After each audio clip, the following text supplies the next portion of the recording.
Hey guys, welcome to another live stream here at Palmer Aquatics. I have a new camera, so hopefully it looks utterly sharp and amazing. Let me know what you think of the quality. Today's live stream the topic of it is setting up an aquarium heater and some variables slash Q&A. And I know a lot of you guys are experienced fish keepers, and you subscribers have been keeping fish for years. Just bear with me on this. This is going to be some pure basics that are going to help mainly beginners, but maybe you can help others in the chat. We can kind of just hang out afterwards and talk aquarium heaters, different variables, etc. But first, I want to talk about a really cool food that I've fallen in love with, and I want to give all the credit to Lucas Bretts. His channel is amazing, and that is the Tropical Color Granulars, or granulars.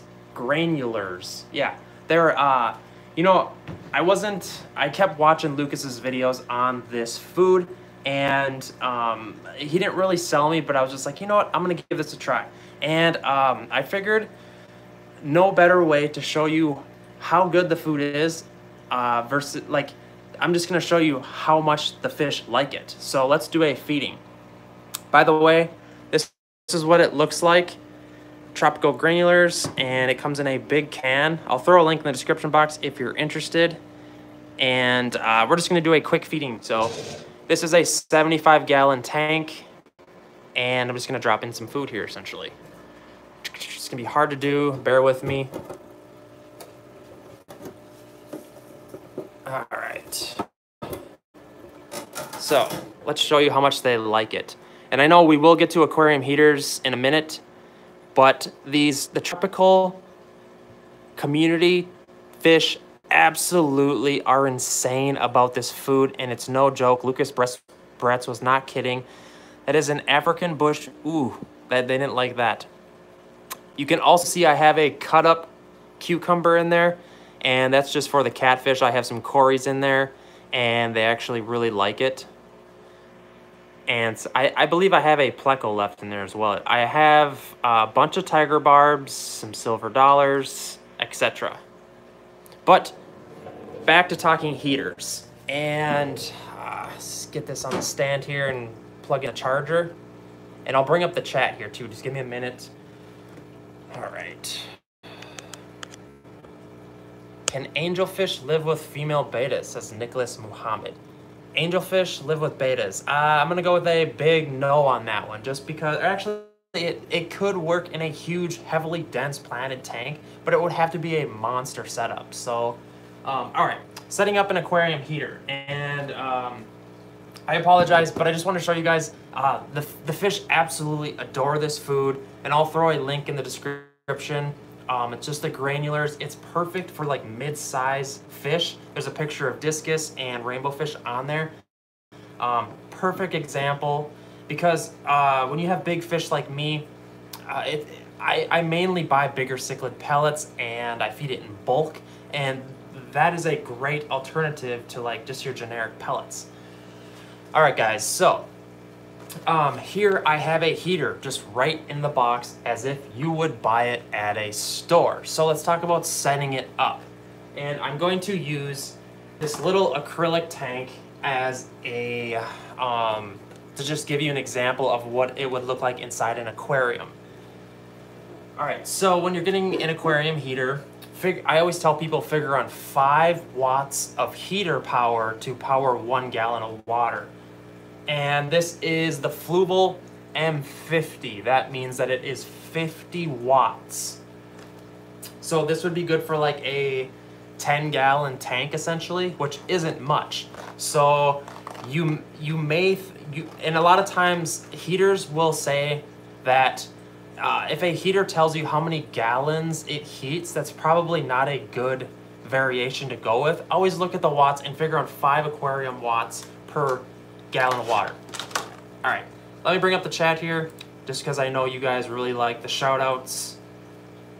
Aquarium heater setup. 13 people are watching. Is something wrong with this chat? There's like nobody even here right now. 12 are watching. Let me know in the chat if this is going smoothly. I hope it is. Actually, there are some people here. JW's Aquarium says, hello everyone.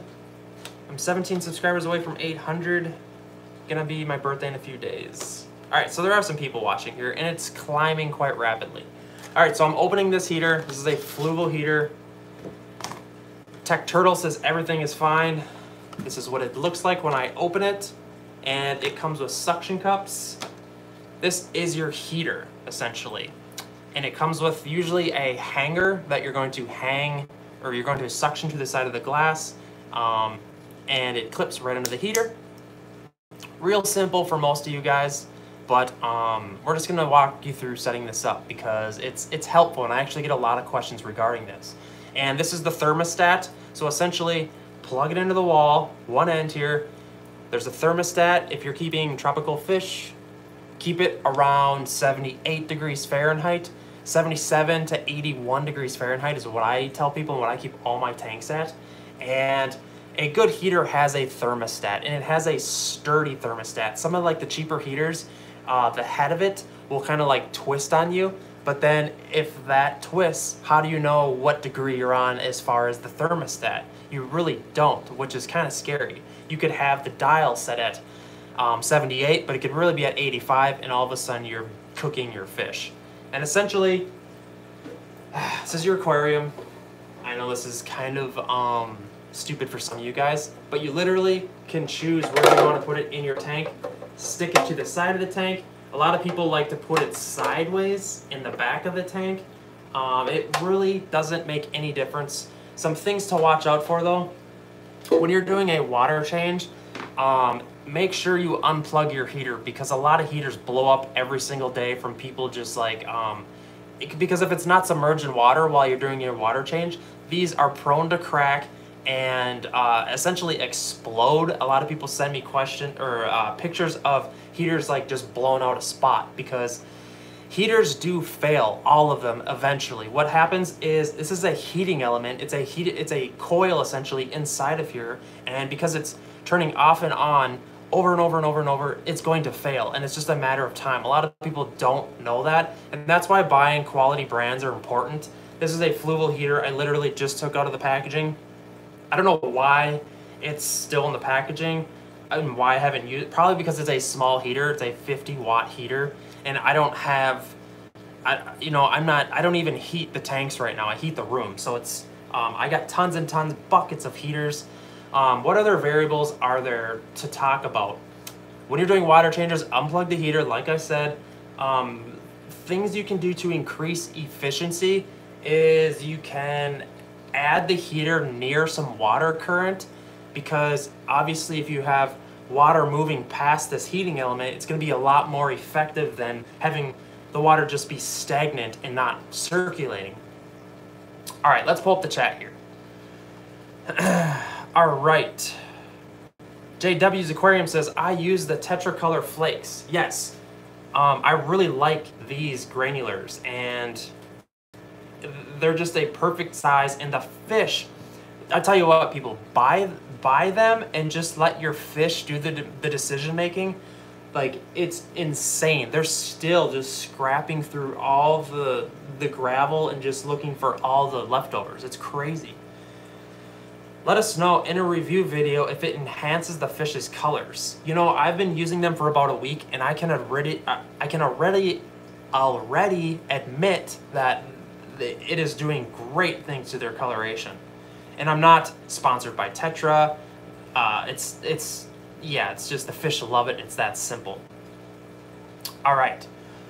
Actually, why do heaters recommend them to be put at an angle? You know, it's really, I've reached out to other more experienced fish keepers about this, and it's, no matter what way you look at it, if you're heating 10 gallons or 10,000 gallons, it's literally a concealed heating element, because there's no way to have a heating element like actually in the water, because you would shock the fish, and that's what happens when these things crack. You shock your fish. So basically it's just submerged. It's a heating element submerged in water, and it doesn't matter if it's like this, like this, like this.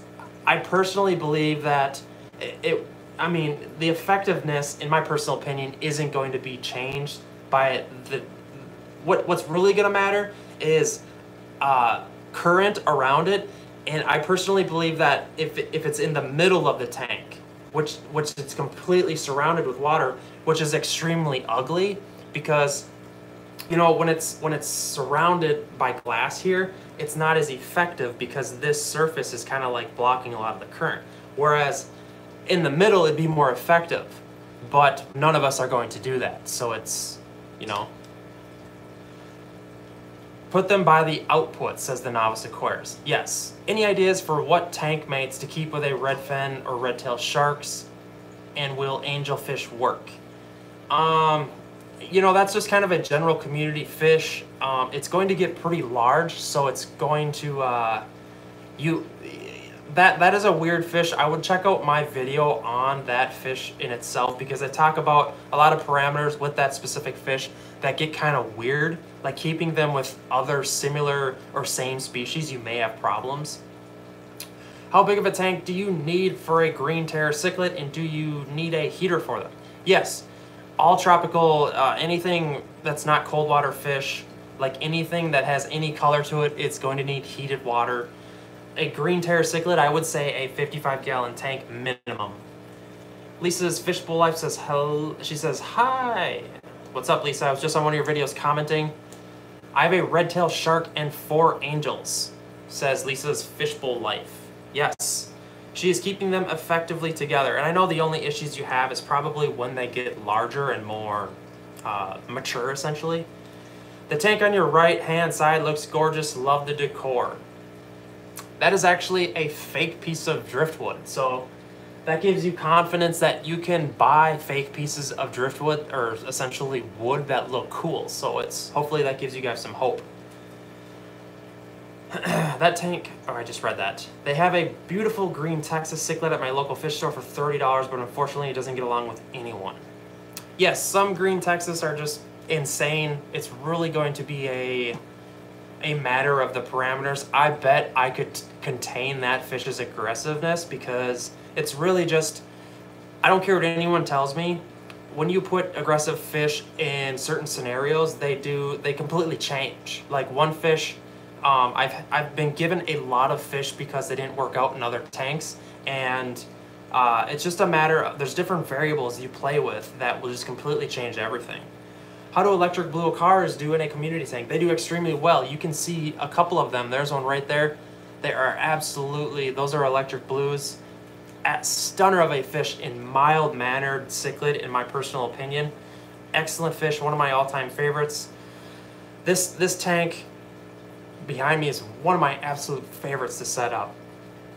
Fake driftwood looks good from Milwaukee, laugh out loud. The novice aquarist says, I have 2 figure-8 puffers, Lisa says. Do you use heater guards? I do not use heater guards, but that's because I don't use heaters. I heat my rooms whenever I have had fish room setups, but would I use them if I was using heaters? I don't think so, because and a lot of heaters now are being made. I noticed that this person on Amazon reached out to me. It's a new heater seller, but they were wanting to send me free heaters to review and do videos on, and they have a built-in guard. But I was like, I don't really use heaters, and his heaters weren't established in the industry. I'm not just going to accept a brand new heater and do a review video on it just because you want to sell it. You know what I mean? It's I try not to like give into that free stuff gimmick, because it's kind of just it's literally advertising for people wanting to sell their stuff. I don't know. It's a whole other side rant, but what do you feed green terror cichlids? A green terror cichlid, I would feed it. I would give it some cut up tilapia. I would cut it up real small, or give it some raw shrimp. Like twice a week if you're trying to grow it out very rapidly. Heavy protein that's like real food, essentially, is what I feed my cichlids, and they just blast in growth. And I would feed them some freeze-dried brine shrimp, or the gourmet blend of see all these different types of foods that comes in these freeze-dried food, and it's stacked just full of protein. Brine shrimp, beef heart, tubifex worms, black worms, all kinds of stuff. Somewhat spendy, but you can get these on Amazon under the seller Aquatic Foods. It just really grows your cichlids. And another food I'm playing with right now is the earthworm and blackworm sticks, because they're 100% US made. I haven't done a review video on these. I want to give it a couple weeks of testing them with the fish, but they're pretty big sticks. And what I like about them is they sink, so it gives a lot of the bottom feeders a chance to get a decent amount of protein, and the ingredients are absolutely amazing. Number one ingredient, salmon, fish meal, California blackworms, earthworms, a bunch of stuff to get it to stick together, cornstarch, yeast, dried krill, brine shrimp, just tons and tons of stuff. I like to try new foods. I mean, it's kind of a weird thing to be adding earthworms and blackworms in a stick, but I would feed both of those as live foods, earthworms and blackworms, so why not feed it as a dried food, essentially. So, all right, let's hit up the chat here. In my personal opinion, Aquarium is only good for making tanks. Had issues with all the other products they sell. You know, a lot of people swear by their heaters, but it's a hit or miss. Whereas, like, if you buy a brand like Fluval, it's not a hit or miss. That's kind of where I'm going with things. Like the Eheim heaters, the Fluval heaters, there's just like, you don't hear a lot of stories of the Eheim or Fluval heaters screwing up. I have a bunch of Aquarium heaters. Yeah, I mean, you almost have to use what you can get a good deal on when you have a lot of aquariums. You know what I mean? All right, let me hit up the chat here. Otherwise, there are DIY heater guards on YouTube. Yeah, I've seen some of those like PVC builds.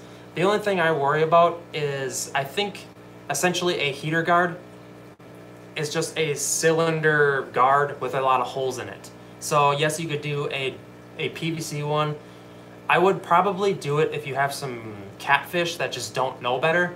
Like a lot of times plecos will burn themselves. If I had a big tank setup, what I would do is just use multiple heaters set up on the back. That's what I used to do when I didn't heat the rooms. And that way, it's just more, I feel like effectiveness is better. And what I'd probably do is use multiple heaters on a controller. So I want to do a video on controllers too, because a lot of people have been asking me about controllers, and they're very important. All right, Lisa says, what size is your tank? These are 125 stacked. These are two 6-foot tanks stacked, and the rest of the tanks in here that is a rack of 75s, and there's 40s on the ground, the lights are off, and then there's two 75s right there. And this is the least amount of tanks I've had since I've been in my house. And it's kind of glorious in a way, because it's less maintenance, but I'm setting up the fish gallery / store out in my shop, and I have literally like 50 tanks out there right now waiting to be set up. There's gonna be a lot of videos coming. It's gonna be sweet, promise you. All right, what else is going on? Angels don't really get that big, says Lisa. How's it going, Long Island fish guy? Some people use PVC heater guards as they scared the heater blowing up and cracking their tanks. I think they're not afraid of the aquarium heater cracking their tank. I think they're afraid of like catfish falling asleep on them, or like sucking. Catfish really like to get near here, and it's what was I talking about? Sorry, something distracted me. Palmer Aquatics on the floor. Is that a rug? Oh, no, it's not a rug. I literally just, that's a whole side deal, but years ago, I spray painted Palmer Fish Cave on the floor, and it's kind of stayed there forever. Palmer Fish Cave was the name of my other channel, and I don't use that channel anymore. I'm now Pomer Aquatics to be technical. So I don't know. The whole fish cave thing kind of grew corny on me. It kind of just got corny to me, and I just went straight up aquatics, and I never looked back. So, but a name doesn't really matter. It's you could literally name your. I've learned that you can name yourself anything, and if once people start to know you, they don't. It could just be called Chris's Poop Aquatics, and it wouldn't matter. You know what I mean? Oh yeah, the Novice Aquarium says, so do Odo catfish, sit by my heater always. Yes, catfish, and I think it's, I like to compare it as, have you ever been swimming in a pool and all of a sudden you hit like a warm spot and you're like, ooh, that's nice, you know, and I'm guessing the fish, you know, like it must be nice to go sit by the heater and just kind of chill out essentially. And catfish burn themselves all the time on heaters. And don't ask me how this happens. I think, especially for catfish, I think it's because they're an armored catfish and they're like exoskeleton slash skin maybe doesn't feel the burning until it's like too late. They're like, holy crap, you know, I've torched myself. JW says, I'm hopefully getting a 40-gallon breeder at the $1 per gallon sale at Petco. Sometime, yeah, I need to get some tanks at Petco. I just basically got a buttload of free tanks and I got spoiled, but I still should get into Petco before it ends. Someone says, sometimes my Beischer does the same thing and sits next to the heater and burning itself. Is that what you're talking about? It's very common for fish to do that. And I'm going to be doing some videos on Beischer fish coming up, and that's been in the editing process, so I'm kind of excited. And I got some stellar footage of these beautiful, magnificent, ornate Beischers, and it's absolutely insanely awesome. All right. I just got a 55-gallon tank and I want Discus. How many should I get? You should watch my Discus rant video and change your decision on getting Discus.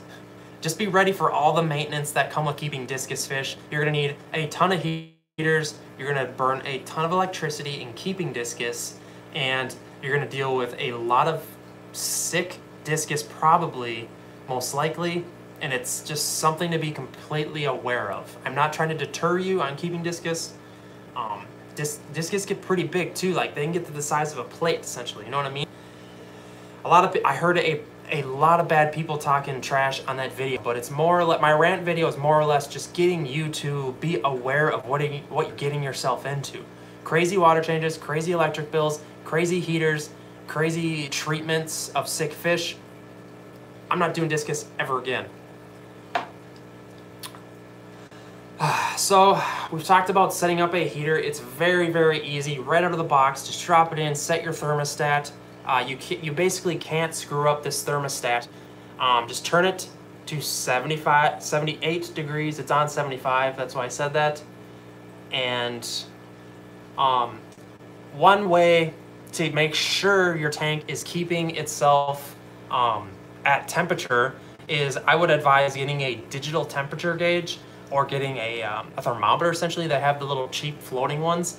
I like the digital ones, and you can just, it comes with a little two-sided tape just to stick on your tank, and you just literally keep an eye on it. You can also use look into getting a controller, and that will, some of them tell you what temperature your tank is at, and the controller is an auxiliary thermostat that is going to shut off your heater if things go wrong essentially and it goes too high, if the temp goes too high. Discus are like 75 bucks a piece at my fish store. It's crazy. Yep, that's no lie, it's no joke. I've spent a lot of money on Discus and lost a lot of money, and some people might say, hey, that's because you don't know how to keep fish. You should have done water changes. You don't know what you're doing. There's so many trolls. And that's fine. You guys control me. I just like to give out advice to know what you're getting into. You know what I mean? And the bigger the Discus, the hardier they are, but the more expensive they are. So, feels good to be back doing live streams, guys. I got this new camera. I'm just so excited. Can I glitter bomb you? You can send me a glitter bomb. I've done a bunch of, I've said it multiple times. I've gotten glitter bombs in the mail, but I knew what they were. So, and it's kind of scary that people can find my address on the internet, but you know, I thought about it. I have unboxing videos where you can just read my address right on the box because I'm an idiot, but I don't care. If you want to come glitter bomb me, whatever, I don't care. I'll do a video of you glitter bombing me. Is that cool? Have you kept fire eels? You know, I have not kept fire eels. I don't know a lot about them. I did follow some video on Rick Ferguson brought a fire eel over to the Ohio Fish Rescue. I saw that post on Facebook. I thought that was pretty cool. Those things get freakishly like, they look crazy. I'm gonna say that. What the heck is a glitter bomb? It's essentially something, there's a company that sends you, when you hate somebody, you send them, there's a couple companies that have different things.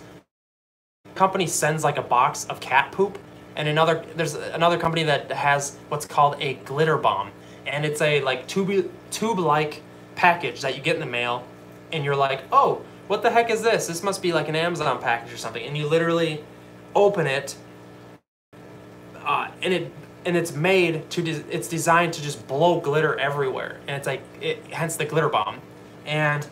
But if you have a brain in your head and you've watched YouTube videos of people getting them, you know what they look like because there's no return address.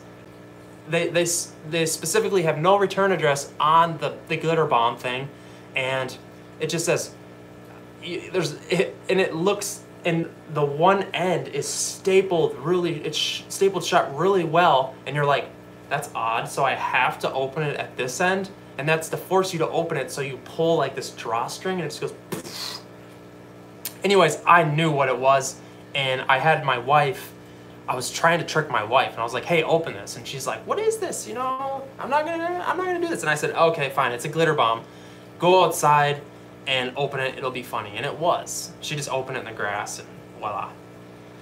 Can I keep a baby Oscar and a baby Jag cichlid together? Yes, that will work fine. It will actually even help the Jaguar cichlid because they're very timid as juveniles, and I advise people to do that all the time, and it will help the Oscar, and I have tons of videos keeping them together, and it's like years ago, but they get along well together and just start mixing similar attituded fish. Attitude, is that a word? No. Do you have a green terror cichlid? I have 2 in this tank. I don't know if you want to see them. Maybe I can find them. Just because maybe you guys are sick of looking at my face. All right, let's flip the cam. All right, green terror. Here is one of the green terrors. See that beauty? He's just a little small juvenile. I would say he's probably like 4 inches long. There is another one in here too. He's a little smaller. See if I can get this light a little higher up here. Now that I took out the flower horn, the slime coat on all the fish are a lot better. The flower horn was kind of just picking at all of the fish in here, especially the severums. You can see it is healing. It's still not perfect, but everything's definitely healing. So there is one of the green terrors, and they're kind of a slow growing fish. I know a lot of people will troll me and say, hey, you're just not feeding them right, but I've kept tons of green terrors, and there's the other one right there. And I'm not sure if they're gold Psalms yet, because a lot of them are in the industry. God, look at that Jack Dempsey. Green Texas, AKA Blue Texas, hyped up. There's the Acara, and there's the Texas cichlid that lost his eye. He's healing up a little better. There's a beautiful Dempsey. All right, let's flip the cam back. All right, what'd you guys think of that? Was the video a little laggy there? I don't know. I told everyone, no Netflix, no Hulu, and yeah. Are those fake plants, I'm assuming? Yes, those are all fake plants. I have a video on the fake plants. That plant right there is my favorite fake plant in the world. It can be shipped to your door via Amazon Prime, and it's like $7. I fool everyone every single day long. Oh, that's beautiful Anubias. I'm like, that's a fake plant, bro. Alright, where's the lid to this thing? Alright, I gotta say, on track here. That Dempsey looks like a saltwater fish with those colors. I know, right? Dempsey's beautiful fish when kept properly, and I've had tons of problems with Jack Dempsey's becoming really insecure in tanks, like with only a couple fish. But as soon as you keep them in a community of cichlids, they explode in coloration. I have other videos explaining this as well. Great videos from the UK, nothing Robin Hood County, please keep them coming. Is my video, someone commented it was lagging. I'm just kind of, I'm trying to figure out this new I don't want to be a Nazi about it, but, here. I'm going to sub to Lisa's Fishbowl. She is the only one who is paying attention to me. Patrick. Is it lagging? God, this is gonna piss me off.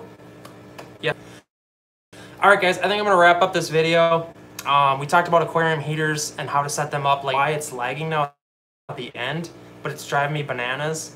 I'm gonna go restart my router and wrap my wife up in a tarp and throw her in a river because she's watching Netflix. I'm just kidding. Have a good night. Keep fishing on.